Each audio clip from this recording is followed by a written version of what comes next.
খুবই বেদনাদায়ক ও দুঃখজনক। অহেতুক কতগুলি মূল্যবান জীবন ঝরে গেল। আপনজন হারাবার বেদনা যে কত কষ্টের তা আমার থেকে আর কে বেশি জানে। গত এক সপ্তাহ ধরে কোটা সিস্টেম নিয়ে ঢাকার রাজপথে যে রক্তস্রোত বয়ে গিয়েছে, অবশেষে তা নিয়ে রায় দিল বাংলাদেশ সুপ্রিম কোর্ট। প্রসঙ্গত, ঐতিহাসিক এই রায় গেল আন্দোলনকারীদের পক্ষেই। বাংলাদেশ হাইকোর্টের পূর্ববর্তী রায় খারিজ করে দিয়ে সে দেশে সুপ্রিম কোর্ট জানিয়ে দিল, সরকারি চাকরিতে 93% নিয়োগই হবে মেধার ভিত্তিতে। বাকি 7%-এর মধ্যে 5% মুক্তিযোদ্ধাদের আত্মীয় ও উত্তরপুরুষদের জন্য। প্রসঙ্গত, 1972 সাল থেকে বাংলাদেশের সংরক্ষণ ব্যবস্থা চালু রয়েছে। শুরুতে সরকারি চাকরির 56% আসন সংরক্ষিত ছিল, বাকি 44%-এ নিয়োগ হতো মেধার ভিত্তিতে। এই 56%-এর মধ্যে স্বীকৃতিপ্রাপ্ত মুক্তিযোদ্ধাদের স্বজনদের জন্য 30%, নারীদের জন্য 10%, বিভিন্ন জেলার জন্য 10%, জনজাতিদের জন্য 5% এবং প্রতিবন্ধীদের জন্য 1% সংরক্ষিত পদ ছিল। 2018 সালে এই কোটা ব্যবস্থা বিরোধী বিপুল আন্দোলনের জেরে অবশেষে তা বাতিল করতে বাধ্য হয় শেখ হাসিনা সরকার। আমাদের আরও অনেক দূর যেতে হবে। বাংলাদেশের মানুষ যখন একটু স্বস্তি শান্তিতে ফিরে, যখন তাদের মাঝে এমন কোনো ঘটনা ঘটে যা অত্যন্ত বেদনাদায়ক। 2018 সালে ছাত্র সমাজের আন্দোলনে পরিপ্রেক্ষিতে সরকার সরকারি চাকরিতে কোটা প্রথা বাতিল করে একটা পরিপত্র জারি করে। পরবর্তীকালে মুক্তিযোদ্ধাদের পক্ষ থেকে কোটা বহাল রাখার পক্ষে উচ্চ আদালত 2018 সালে জারি করা সরকারের পরিপত্র বাতিল করে দেয়। সরকারের পক্ষ থেকে পরিপত্র বহাল রাখার জন্য সর্বোচ্চ আদালতে আপিল করা হয় এবং মহামান্য আদালত শুনানির দিন ধার্য করে। এ সময় ছাত্ররা কোটা সংস্কারের দাবি নিয়ে আবারও আন্দোলন শুরু করে। এই আন্দোলনের শুরু থেকেই সরকার যথেষ্ট ধৈর্য ও সহনশীলতা প্রদর্শন করেছে, বরং আন্দোলনকারীদের নিরাপত্তা নিশ্চিত করার ক্ষেত্রে পুলিশ সহযোগিতা করে। মহামান্য রাষ্ট্রপতির কাছে যখন আন্দোলনকারীরা স্মারকলিপি প্রদান করার ইচ্ছা প্রকাশ করে, সেক্ষেত্রে তাদের সুযোগ করে দেওয়া হয় এবং নিরাপত্তারও ব্যবস্থা নেওয়া হয়। অত্যন্ত পরিতাপের বিষয় হলো, কিছু মহল এই আন্দোলনের সুযোগটা নিয়ে অনাকাঙ্ক্ষিত উচ্চাবিলাস চরিতার্থ করার সুযোগ নিয়ে সন্ত্রাসী কর্মকাণ্ডে লিপ্ত হয়।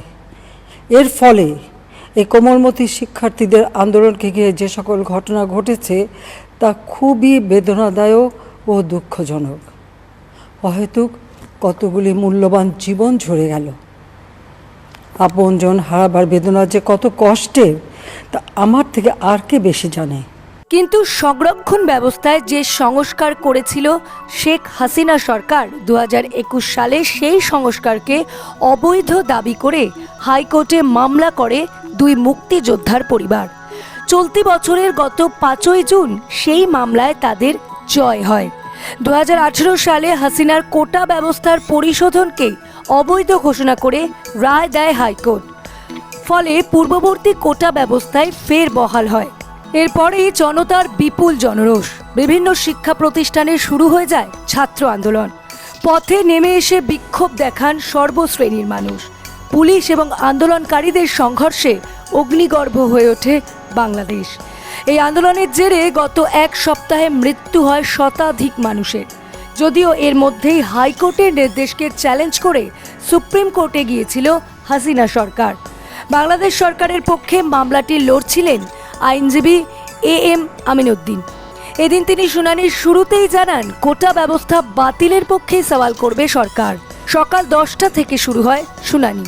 বাংলাদেশের সংবাদ মাধ্যম সূত্রে জানা গিয়েছে, শীর্ষ আদালতে হাইকোর্টের রায়ের বিরুদ্ধে একাধিক যুক্তি দিয়েছে হাসিনা সরকার।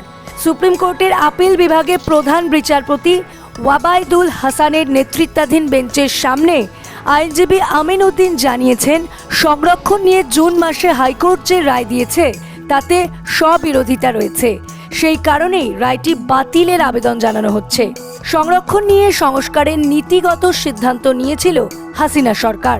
এই ধরনের সিদ্ধান্তে আদালত আদৌ হস্তক্ষেপ করতে পারে না এবং হাইকোর্টের আদেশের বিরুদ্ধে রবিবার হাসিনা সরকারের লিভ টু আপিলের শুনানি হয়। সুপ্রিম কোর্টের পূর্ণাঙ্গ বেঞ্চের শুনানির পরে দুপুর 1:30টায় রায় দেয়া হয়। প্রসঙ্গত, সরকারি চাকরিতে কোটা ব্যবস্থার সংস্কার নিয়ে গত কয়েকদিন ধরে বাংলাদেশ জুড়ে ব্যাপক সংঘর্ষের ঘটনা ঘটছে। পরিস্থিতি সামলাতে শুক্রবার রাত থেকে কারফিউ জারি ও সেনা মোতায়েন করেছিল বাংলাদেশ সরকার। গত কয়েকদিনে ছাত্র পুলিশের সংঘর্ষে মৃত্যু হয়েছে প্রায় শতাধিকের। এরপরেই আজ আন্দোলনকারীদের পক্ষে সে দেশে সুপ্রিম কোর্টের রায় ছাত্রছাত্রীদের সামনে মাথা নত করতে বাধ্য হলো বাংলাদেশের শেখ হাসিনা সরকার।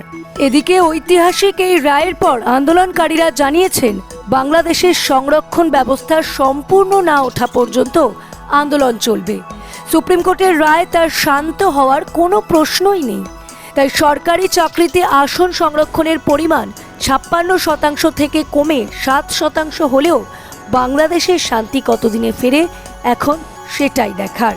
Bureau report, revolution Bengal.